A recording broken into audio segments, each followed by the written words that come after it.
అండి. నేను ఈ వీడియో ఆల్రెడీ యూట్యూబ్ షార్ట్లో అప్లోడ్ చేశాను. సో అప్పటి నుంచి వాయిస్ ఓవర్ ఇద్దాం కదా అని చెప్పి డిలే అయిపోయింది. యాక్చువల్లీ చెప్పాలంటే నాకు వాయిస్ ఓవర్ ఇవ్వడం చాలా భయం అండి. సో నేను చాలా ఈ వీడియోస్ క్యాప్చర్ చేశాను కువైట్లో. కానీ వాయిస్ ఓవర్ ఇవ్వలేక నేను చాలా మటుకు నేను అప్లోడ్ చేయలేకపోతున్నాను. నాకు వాయిస్ ఓవర్ ఇవ్వడం చాలా భయం అండి చెప్పాలంటే. సో ఈ వీడియో ఏంటంటే లాస్ట్ వీక్ ఈ అన్న ఉన్నారు కనిపిస్తున్నారు కదా, తను మాలియాలో గోల్డ్ కొనడానికి అని చెప్పి వెళ్దామని చెప్పి వచ్చారు.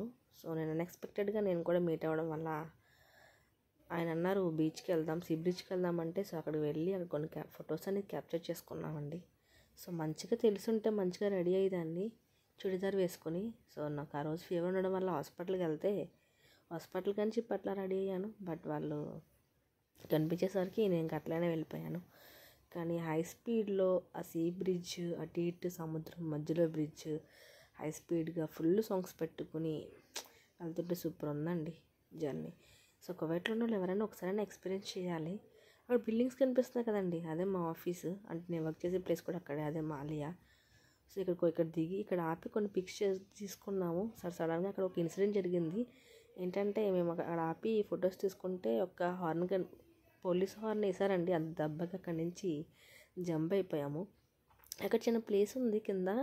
సో అక్కడికి వెళ్ళి కొంచెం ఫొటోస్ తీసుకుని సో అక్కడి నుంచి మేము మళ్ళీ రిటర్న్ బ్యాక్ అయ్యాము. అది కనిపిస్తుంది కదా, అదేంటి, అది అక్కడ మన కార్డు పే చేస్తే 750 ఏడే ఉంటుందండి. సో దాన్ని బట్టి ఆ సైకిల్, సో అక్కడి నుంచి మనం మొత్తం సీ బ్రిడ్జ్ అంతా వేసి చూసి రావచ్చు నడవక్కర్ లేకుండా. సో అక్కడ అయిపోయింది, మళ్ళీ స్టార్ట్ అయ్యాము. సో ప్లేస్ ఏదో బాగుంది కదా, వీడియో తీసుకుందామని చెప్పి ఇక్కడ మళ్ళీ మేము కిందకి వెళ్ళమని చెప్పాను డౌన్కి. సో అక్కడ తీరా చూస్తేనేమో అక్కడ ఆపడానికి లేదు, జస్ట్ ఓన్లీ వీడియో క్యాప్చర్ చేసుకున్నాం అంతే. అక్కడ బ్రిడ్జెస్ కనిపిస్తున్నాయి కదా, అక్కడి నుంచి ప్రతిరోజు నేను ఆఫీస్ కాడి నుంచి ఇక్కడ చూసేదాన్ని సీ బ్రిడ్జ్. కానీ ఎప్పుడు వెళ్ళలేదు. కువైట్కి వచ్చి 2 years అయింది కానీ నేను ఎప్పుడు వెళ్ళలేదు ఎక్కడికని. రోజు చూస్తాను ఆఫీస్ దగ్గర నుంచి, ఎందుకంటే నా ఆఫీస్ 15th floorలో ఉంటుంది. సో అక్కడి నుంచి డైలీ చూసేదాన్ని ఈ సీ బ్రిడ్జ్. వెళ్ళాలని ఎప్పుడు అనుకోలేదు కూడా, అంత ఇంట్రెస్ట్ రాలేదు. కానీ అన్ఎక్స్పెక్టెడ్గా వెళ్ళాను. కానీ బాగుంది. సో కువైట్లో ఉన్న వాళ్ళు ఎవరైనా ఒకసారైనా వచ్చి చూడండి, చాలా బాగుంది.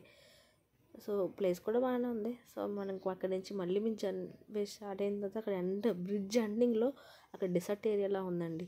చూసారా పిల్లల రేసింగ్. మనం కూడా అక్కడ డబ్బులు ఇచ్చి మనం కూడా వెళ్ళొచ్చు. మరి ఎంత ఉందో తెలీదు, నేనైతే అడగలేదు. కానీ మనం కూడా డ్రైవ్ చేయొచ్చు. సో అక్కడే ఒక ఎగ్జిబిషన్లా కూడా పెట్టారు. అప్పుడు వెళ్ళేటప్పటికి అక్కడ 6 అంత అయిపోయింది టైము. సో చీకటి పడిపోయింది. అక్కడ ఎగ్జిబిషన్ కూడా పెట్టారు. మేము ఇక్కడ వెళ్ళలేదు, ఎందుకంటే అడల్ట్స్కి 2K అంతే. ఇంటి దగ్గర డబ్బులు ఒక 500-600 ఉంటుంది. అది కువైట్ ఒక కల్చర్. ఇప్పుడు రమదాన్ వస్తుంది కదండి, ఆ కల్చర్ అనేది అక్కడ డిస్ప్లే చేశారు. డబ్బులు వేస్ట్ అని చెప్పి మేము అప్పటికే లేట్ అయిపోయింది, 6:30 అవుతుంది. సో అందుకని అక్కడి నుంచి మేము రిటర్న్ బ్యాక్ అయిపోయాము. వీడియో అయితే మరి వాయిస్ ఓవర్ కోసం అయితే మీరు ఏమనుకోండి, అడ్జస్ట్ అవ్వండి, ఓకేనా.